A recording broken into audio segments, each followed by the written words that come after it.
If you're newer to the horror community, you may not be super familiar with the found footage style that makes up a widely celebrated part of the genre. That being said, shame! Shame! Shame! Shame! Shame!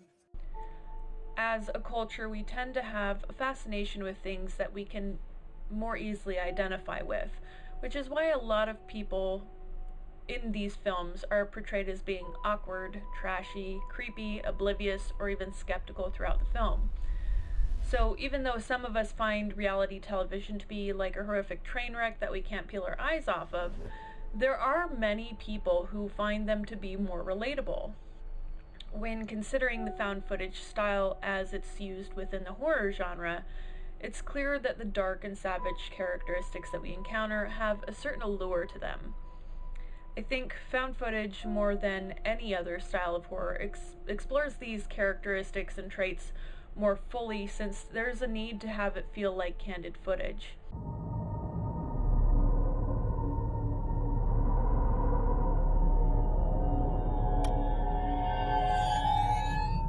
When the Blair Witch Project premiered in 1999, the world witnessed what could reasonably be believed to be real footage of 3 student filmmakers. These students would go on to disappear while filming their investigative documentary, and their footage, as later revealed by the movie, was found by a third party and then published for the world to see.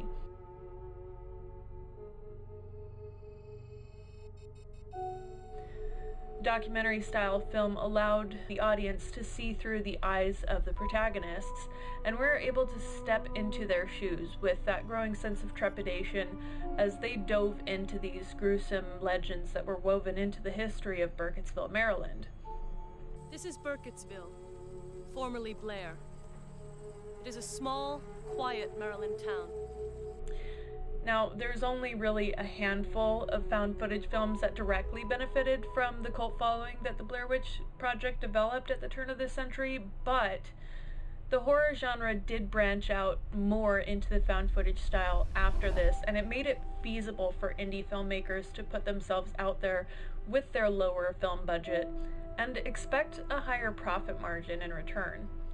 Since the mockumentary style of the Blair Witch Project required nothing more than handheld cameras, the technology was no longer a barrier. There were no need for big-name stars, since no-name actresses or actors lent to greater authenticity to the style. Have you ever heard of the Blair Witch? You've heard of the Blair Witch? Several times. The promised result was an otherwise cheaply produced finished product with no over-the-top special effects. This style lent directly to the perceived authenticity of the events that would occur within the confines of the film. The rising popularity in this reality horror soon caused the film budgets of these types of movies to rise significantly, and then the profit margin subsequently to decrease. But why is that? Because if a found footage film is properly executed, then they can be an indie filmmaker's dream. And again, there also has to be the consideration that most indie horror filmmakers would love to have their film be the next Blair Witch Project. Most just aren't naive enough to believe that their film will actually achieve that level of notoriety. So, spending more is more likely because there's less of a chance to repeat the events that the marketers of the Blair Witch Project took advantage of. So even movies such as Cloverfield, arguably one of the highest budgeted movies in the style, can showcase archetypal lo-fi aesthetic, but then they blow their budget on special effects. Explosions. Maybe you should have left town a little bit earlier, right? Shit. Enormous alien monsters. Oh my God, they hit it! They just hit it right now! They just hit it! They hit it with... Oh my God! I think they got him! Yeah! That's the shit right there! That's what I'm talking about! And entire buildings being knocked over. Rob! Is that her place? Tell me that's not her place. Certainly didn't help them to cut the costs. If their featured talent hadn't done such a wonderful job at performing their roles... All right, come on, put the camera down, come on! Oh, Jesus. All right, if this is the last thing you see, That means I died. Cut! Come on! Okay. It would have been a lot less convincing, although, let's be honest, none of us really thought it was real. Hey, did you guys see that? Unlike many did with the Blair Witch Project. I'm so sorry.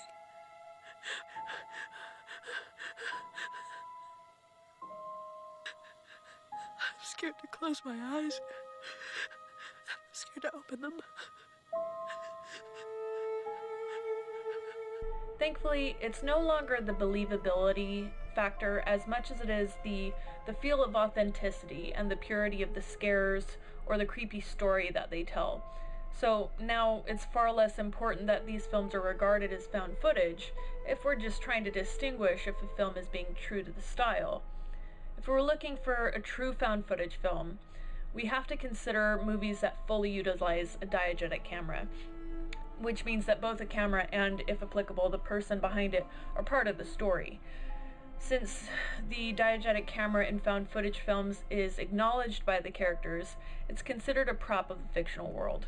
Whether we're witnessing the events of the film through security footage or we're experiencing the events as a camera person, we're left with room for interesting developments. Even though I won't deny that security footage style has a diegetic camera, it does have the drawback of removing the closeness we've obtained with the character behind the camera. When we see through the camera being held by one of the characters, it feels like we're literally seeing through their eyes. Why did you stop?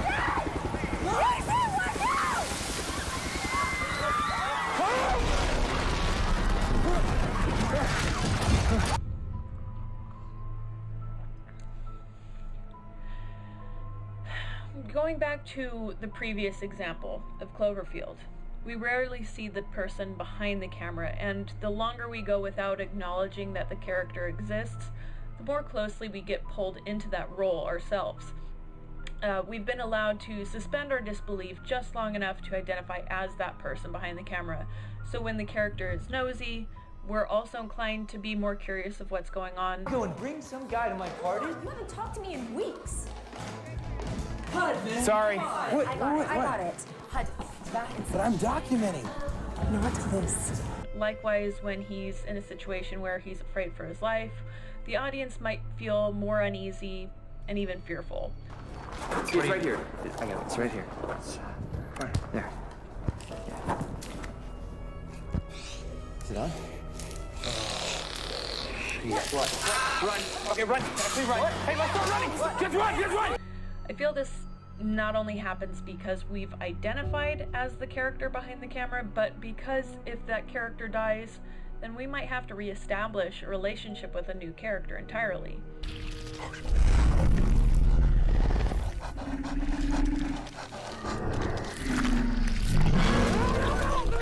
Typically, someone is conveniently around to pick up the camera in order to continue to film.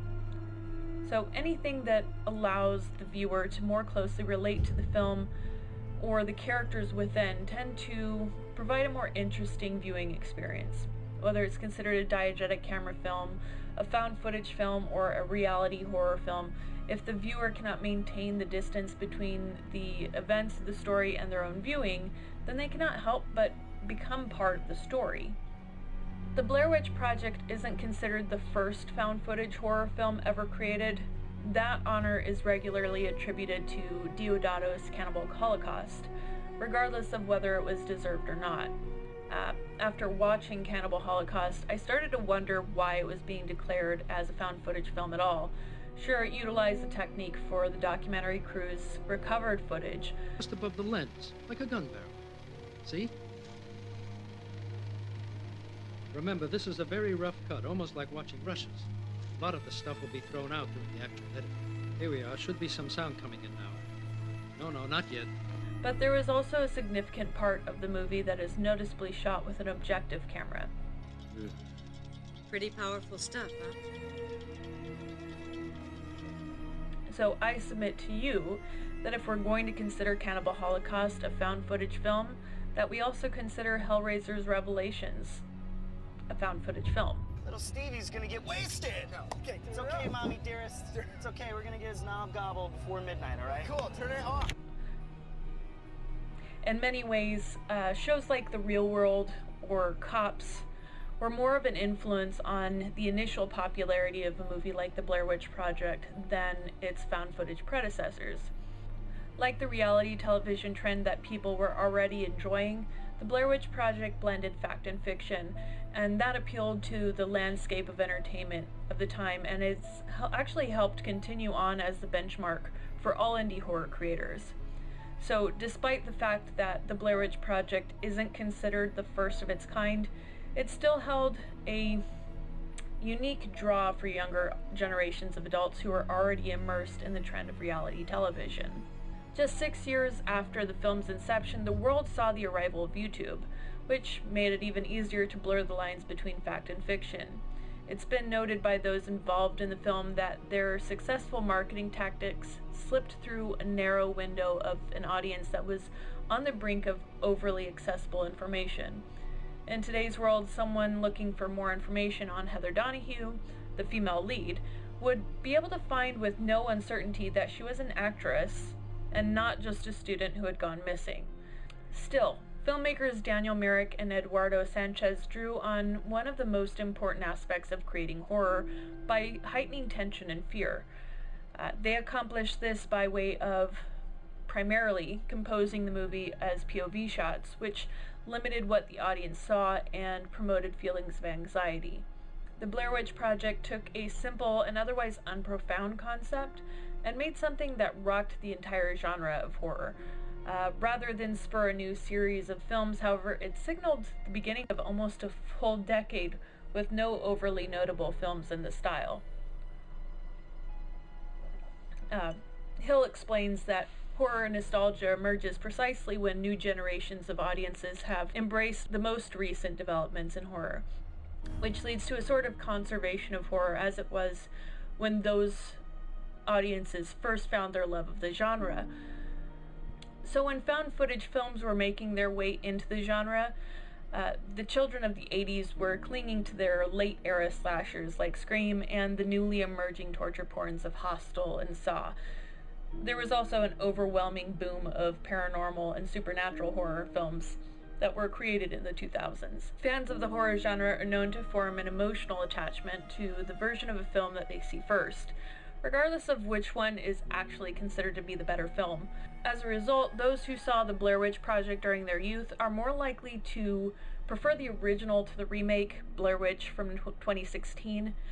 It's clear that the remake of the Blair Witch Project would never be as successful as the original, not just because the guerrilla-style marketing campaign couldn't be replicated, but as a remake, it held less appeal for those who already enjoyed the original film. Over 20 years since its premiere, and there are still people who look back at the Blair Witch Project wanting answers.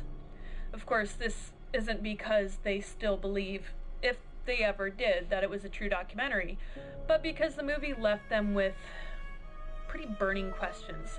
Namely, what does the Blair Witch actually look like?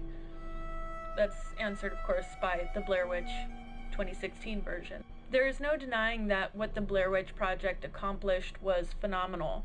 From the boots-on-the-ground marketing campaign to the missing persons posters, designed to boost the level of authenticity of the film, the filmmakers utilized tactics that could really never again be repeated. The nostalgia for a time since past contributed to the success of the Blair Witch Project, and in essence has contributed to the success of many of the found footage films that have come since. If you want to learn more about found footage horror, please let me know in the comments below. I do plan to make an exhaustive list of found footage horror films that I feel is essential to any horror fan's collection. I would also like to welcome you to let me know if you have any questions or requests for topics that you'd like to see me cover in the future. I want to give a quick shout out to these patrons scrolling by me here. Your support means the world to me, and if you want to join my Patreon family for exclusive benefits, please check out my Patreon, which is linked in the description below. As always, I want to remind you all to check out my social media, and join my Discord server for a horror community full of excellent people. I'm on Twitch every Monday and Wednesday for horror video games. Come on, you mouthy meatball. every Tuesday for tarot readings, This goes for everyone. Like, nothing's gonna happen if we don't put it into motion ourselves, you know? and every Friday for my live horror art stream. Spoopy horse. Remember to stay hydrated, take your meds, and stay creepy, my friends.